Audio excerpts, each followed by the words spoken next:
Well, I've been complaining a lot about the Bad Batch Season 2 episodes. Bum, ba, bum, bum. And I have been looking forward to seeing the new Indiana Jones. Bum, ba, bum. Go on. I'm a fan of the Tomb Raider video games. Bum, ba, bum, bum. Go on. And I'm always down for another National Treasure. Bum, ba, bum, bum, bum. Go on. I don't know. What the hell was this? Like, oh my God. Like, hello and welcome to the Movie Men podcast. The B team. I'm not Carl. And I'm not Brady.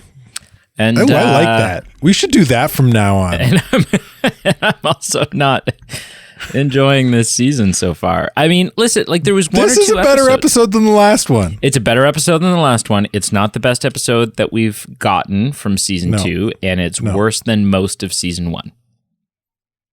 It's worse than most of season. Really? You think so? Yeah, I do. I think the bar. I think season 1 set the bar in an okay place. Season 1 had a lot of episodes like this, though. Like, they're off on little odd jobs that don't really progress the overall story. Yeah, but this one just felt like genre bending as well. Like, this was like... Yeah, it did a little bit. It was like, this has nothing to do with anything, and also we've forgotten that we're a Star Wars show. It was just... It was like Tomb Raider and Indiana Jones and maybe a little bit of Star Wars kind of rolled into one. And you know what I thought when the robot busted out of the mountain? You mean the Reaper from Mass Effect? Yeah, go on. Okay, a Reaper. You thought Reapers? I thought that looks like a Pokemon. Yeah, I was like, totally. I was like, okay, so we're going to need the Normandy. We're going to need Commander Shepard. Like, what We're going to need Ash and the Ultra Ball. Yeah. Oh, my gosh. I don't know. Listen, it's an entertaining episode. It's better than the Not a Pod Racing episode. It's a better episode. And it's entertaining. It's fun. At no point was I like, why am I watching this? Until the episode ended, and I was like, okay, but why? But like, so what about Commander Cody? What about the Empire? What about that story of Star Wars that you're trying to further and enrich my canon knowledge with?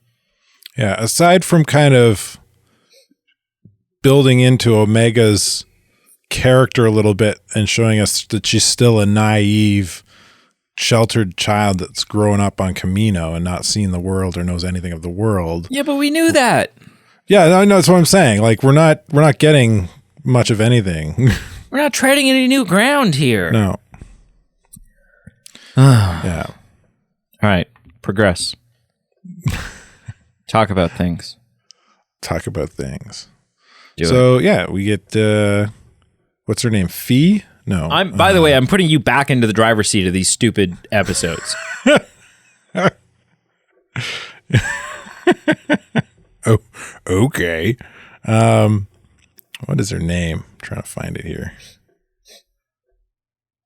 Yeah, Fee. Fee? Yeah, played by Fee. Wanda Sykes. Yeah, Fee is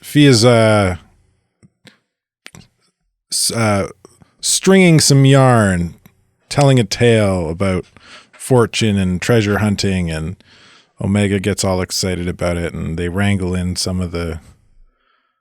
Does the whole crew go? Yeah, the whole crew goes. Wanda Sykes is just about the only thing about this season right now that I'm like completely there for, because I'm like, Wanda Sykes is great. Like the fact, and you pick her voice out at like any, as soon as Wanda Sykes is voicing something. It's just like, what's her face? What's her face there? Sorry, I've been doing a lot of Canadian accents. I've got a role coming up in not a variety show, like a talk show, like a late night type show that's launching here in Canada. And Really? Cool. And I've had to come up with some bits for it. And so I've got one about this Canadian guy named Jerry who just clears up common misconceptions about Canada. But he doesn't do it, and like he's very like, okay, right? So like one of the things that a lot of people believe about Canadians, okay, is that like we talk real funny. And that's just not true, okay? Like I talk the same as you, who talks the same as me, who talks the same as that guy over there, right? So like it's not true. Quit trying to drive a wedge, right? Segregation's bad. It's just like this. It's about unity. Yeah, so it's like stuck in my head right now. I was practicing it for like a couple hours last night.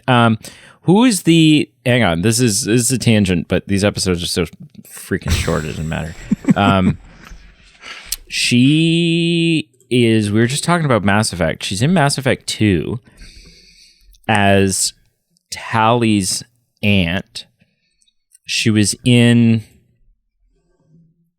one of the seasons of 24.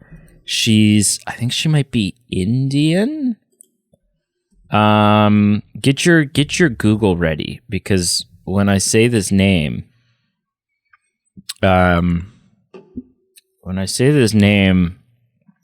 you got to be there and ready to like look this up. Is that her? Claudia Black. Is that it? Is she who I'm thinking of? I don't know. I know who this is. I've seen her in a number of films. She's actually in a really cool sci-fi show. Does she have like a really soft Farscape, like very unique voice? No, this is not who I'm thinking of. Yeah, she does. I would say she does. She's a great actress. Yeah, this is not who I'm thinking of. I don't know if you've seen Farscape, but Farscape is great. She I didn't think that was her. TV I thought shows. She had like a much more. This is her. So I'm gonna have to spell this for you. Okay, SHOHREH is her first name. I assume her last name will just come up. Shahara Agahoshu. Yeah, yes, that's right. But do you recognize her? She's in all kinds of not at things. first glance from the pictures that are coming out. Okay, you'd know her voice. Like if you Sand, 24, Expanse, Star Trek Beyond, X-Men: The Last Stand, Kung Fu Panda, Archer, Flight Attendant. Anyways, she's in like she shows up in like a lot of shows, and she voices a lot of. She voices like, Gozer in Afterlife. Yeah, she did. She did a voice in Destiny. Anyways, it doesn't matter. Just to say that like she's very similar to Wanda Sykes in that she's just got one of those voices. It's just like fix her. Anyways, has nothing to do with anything. Continue. Why did we get on this tangent? I don't know. Whatever. Wow, this is great episode brought to you by what are the nonsense. What are the other things that we do on these episodes? Is be like, okay, so episode kind of sucked there, eh? Okay. Well, let's just break it down. So talk to you next week. It's a pretty fun Indiana Jones treasure hunt spiel. They find this compass that leads them to a mountain that they discover a hidden tunnel buried in rubble. They have to solve some puzzles in which the compass is a big part of solving them. They pull the heart of the mountain out of the slot and awaken a Pokemon. Super Indiana Jonesy. A Reaper Pokemon. Right. This is whole like booby trapped shit. It was so Indiana Jonesy. Yeah. Yeah, it was. It was yeah, like Hunter falling down and throwing his grapple hook at the last second. Yeah. Yeah. The Rock falling down, almost hitting Wrecker. Like, what were they? Yeah. Oh, man. So one of the cool things, there is one cool thing, and I didn't realize this till like just before we started recording. I brought up a reviews breakdown article just to kind of quickly scroll through it, kind of refresh my memory about what happened, even though I watched only a couple days ago. But the artifact they're going after is referred to as a Zepho artifact. This temple, this building, whatever, this Reaper / Pokemon is a Zepho weapon. And apparently the Zepho have been referred to before in Star Wars, which is really cool. They're referred. We learned more about them if you've played Jedi Fallen Order. Right. I'm just about to start that game again. Yeah. So for those that haven't played it, or those who've played it and are like, "What? I don't remember Zepho," and they're like these constructs in in some of the temples, that the protagonist of the game has to do some puzzly, very similar stuff to what happens in this show. Has to do some puzzly stuff, but using the Force to uncover artifacts to grow stronger, so the game can progress and you can do more things. So that was pretty cool when I learned that just a few minutes ago. I was like, oh, that's really neat. That kind of ties it back into the larger Star Wars world, even beyond the movies, because it ties back to a video game. And I don't know if the Zepho have ever even been mentioned outside of before that, like, because it was pretty. I think it was I don't know, like, I don't know how much. Like, I'm just Googling Zepho culture. I mean, it is cool. It's Zepho. Cool that they start bringing in stuff like that, but yeah, it's all Zepho are pretty. From just a quick Google search and just looking at not even clicking links, it looks like Jedi Fallen Order is where the idea of the Zepho were first introduced. Yeah, so I mean, and that ties into. Right, like that is the realization of what Lucasfilm, what Disney said when Disney took over, that the video games and the comics and the books and the movies and the shows were all going to follow the same continuity. Yeah, they're all going to play off each other. Yeah. So it's kind of cool to see something from a video game start to get a little bit more mainstream. Light of day. Shine some light on it. Bring it to the forefront. Looks like it's a cool idea, like a civilization before the known civilization of Star Wars, and it's not a new concept. No, because it like back in the it's new as far as canon go, like canonical new canon current Star canon. Wars goes. Yeah, but in terms of Legends, it's not new. No. In Legends, it was a Rakatan empire. They called them the Rakatans, and they were like these hammerhead looking. Their heads look like a hammerhead shark almost, right? And they were kind of made out to be very similar to what these Zepho are.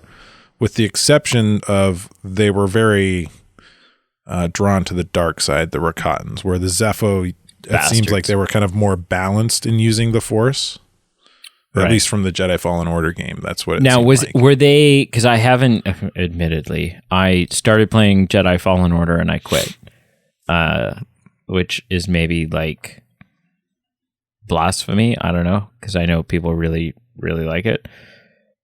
But are they like, is it one of those races where like it's just a Force sensitive race, or are there just members of that race that are Force sensitive like other races? It's been a while since I played the game, but so the Rakatans were like, all of them were Force sensitive. Right. The Zepho in the game, I don't think they dive into it that much, because kind of like in the show, they there's not a lot known about them. Okay, so Wikipedia says many Zepho could wield the Force. So it sounds like more of them could than not. Yeah. So cool. Yeah. Anyway, I thought that was a pretty cool tie-in. It's definitely for sure. not a great redeeming quality to it, but I mean, I enjoyed this overall. Like, if we're gonna fail it net right now, which we might as well. I think overall, as an overall adding to the storyline, it failed. As an individual story in a series, it was a win. I enjoyed it. So I would say I think at the end, like, all things being equal, this worked for me. I need to tell you something. This is something that should wait until next week's movie news episode, and it will. We're not really going to talk about it right now. It's not. Have you watched further episodes past this one? No. Okay. This is completely unrelated to Star Wars. I'm sorry. I'm shitting all over the. We're not doing the Bad Batch series anymore. What I mean, do you really want to? I'm shitting all over the format here. But breaking news.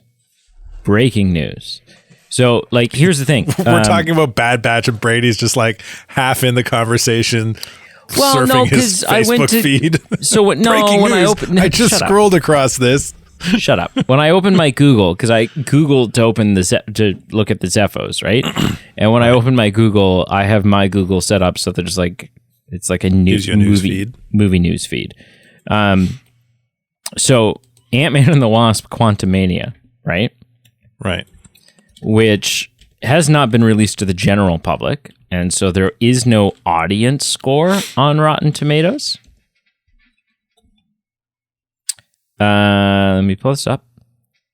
There is no audience score, but the critics have seen it, right? Like, at this point, the press screenings are happening. Right. Ant-Man and the Wasp: Quantumania currently has a critic score with 75 reviews. So if you don't know the way that Rotten Tomatoes works, it's not, they don't ask you to rate it. They basically say, do you like this film or do you not? And then they base it off of that, right? So if you see a score on Rotten Tomatoes that is like 85, that means that 85% of the people who have reviewed it have said, yes, I like it. The other thing about Rotten Tomatoes, which makes it reliable, whereas like something like IMDb, you go to IMDb and there's like, it's got like a 6.5. IMDb does not have a film watching verification system. So review bombs happen on IMDb all the time because, like, people could go on right now. I could go on right now and be like, I hate Ezra Miller. I think Ezra Miller is awful. And then I could give a really bad score to The Flash. I haven't seen The Flash, so I don't know, but I'm review bombing it. Rotten Tomatoes has a viewing verification system, so you cannot leave a review on Rotten Tomatoes if you have not seen the film. Ant-Man and the Wasp: Quantumania with 75 critic reviews, which 75 may sound small, but 75...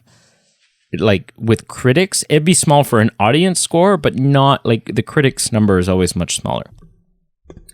It is holding a 61%, which is the second worst critic score currently in Marvel history.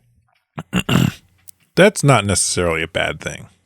No, and because quite often you'll see like, oh, the critic score is a 4, and the audience gave it a 76, right? Yeah, like, exactly. But it's just a fascinating. It's still interesting. It's still like because this is something like by the time we do movie news next week, there's a chance that one or both of us will have seen this film, and so I just wanted to, like, prior to that happening, while I had a microphone in front of me, wanted to be able to say, look, some shit's happening here. Yeah. Anyway, Star Wars. That's cool. Yeah. I mean, yeah, it's not it because it's Rotten Tomatoes, it's definitely not telling for what the film is actually going to be like because it's the like critic score the on critics Rotten versus Tomatoes. the audience is usually Not always, but usually drastically different. Especially Not when it always, comes to but yeah, sometimes when it comes is. to comic book or pop culture films, it usually is because for whatever reason they're harsher on it. Anyways, this has been the movie news. Very sorry. So sorry. Could not be more sorry. If I were more sorry, I'd be lying. What are you sorry for? For interrupting.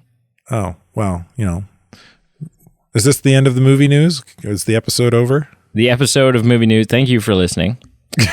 Check out our currently happening Bad Batch Season 2, Episode 5 review.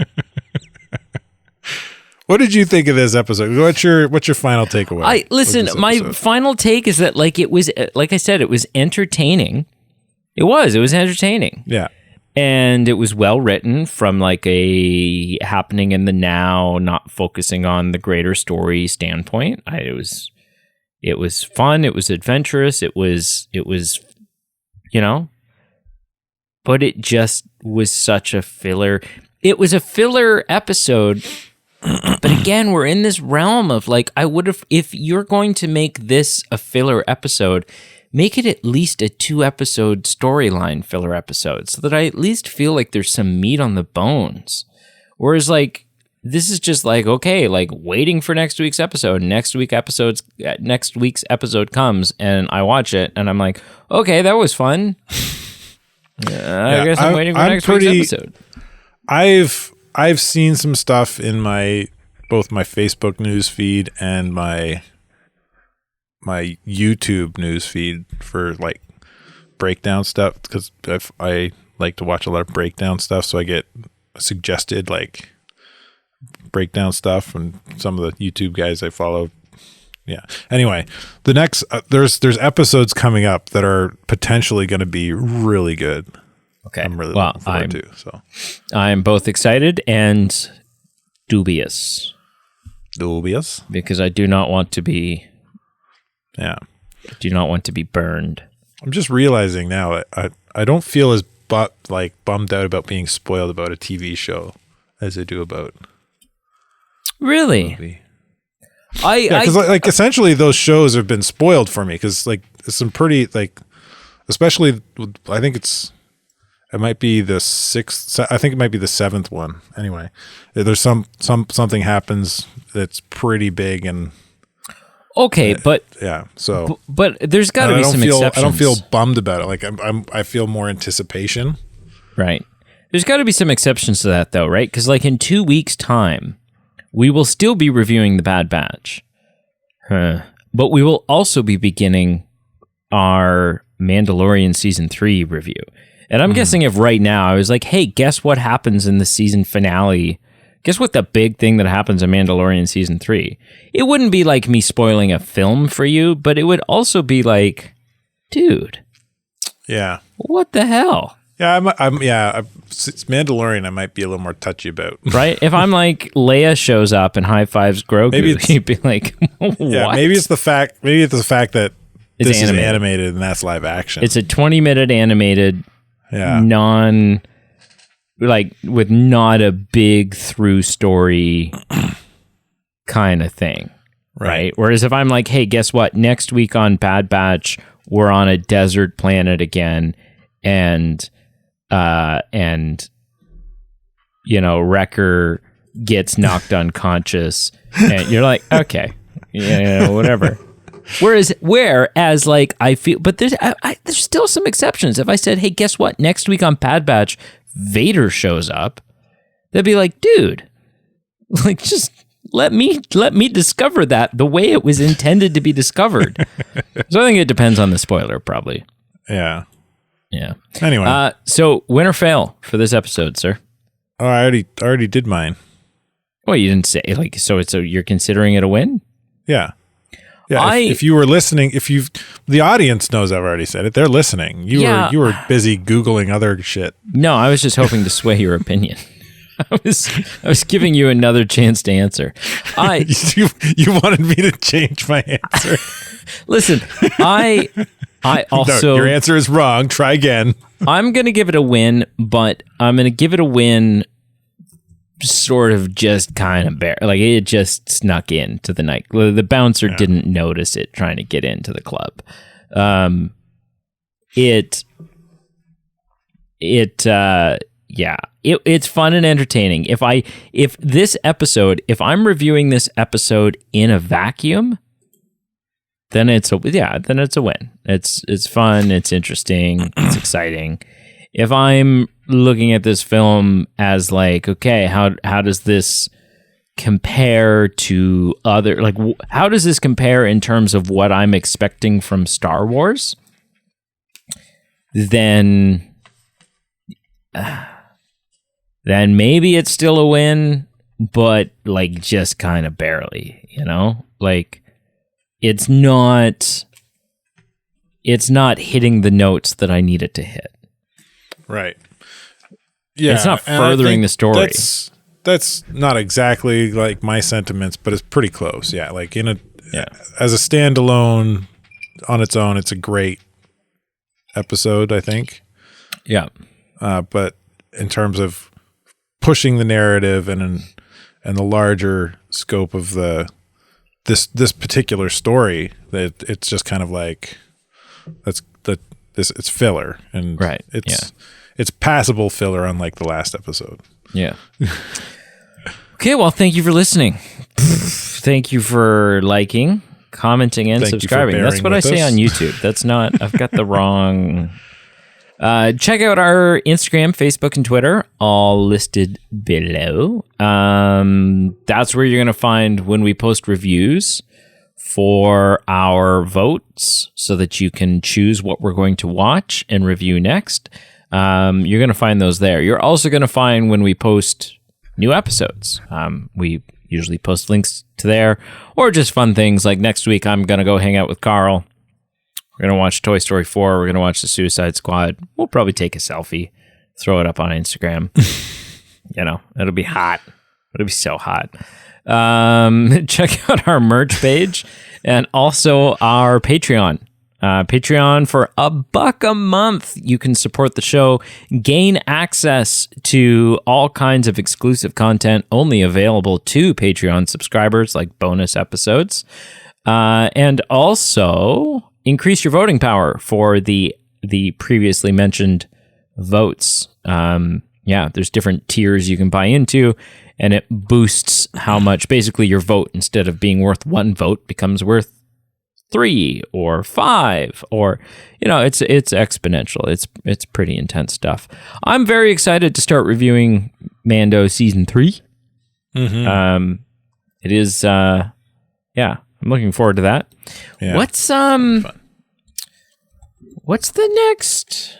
So Mando's coming out in like 2 weeks. And then when's whatever you're asking me, I don't know. When's Secret Invasion dropping? I have no idea. Things might get crazy here. Okay, we don't know yet. Or do we know? Early 2023. I mean, hang on a second. Hang on a secondary. So what if season 2 is currently just saying early 2023? Secret Invasion is currently saying it's saying early 2023. Okay, so we don't know. But in the next couple of months. Mando season 3. That's going to feel kind of like our Andor series, right? Like there's going to be some meat. Yeah, this has been Bad Batch it's fun, but it definitely feels like a bit of a weird departure, mostly just because it's like an animated kids show. Yeah, we might not do. I don't know how many people are actually interested in this. But as far as like animated stuff goes, I think what if season 2? No, what if season 2 will have more? I think there's more justification for that. Yes, yeah. Right, there's more meat on the bones there, because you're taking characters that we know and love and doing it's meant stories for a more mature audience to begin with. Yeah. But somehow I still watch it anyways. So, It's, okay. It's okay. That's, yeah. I'm just going to stop talking now and the episode will end. Okay.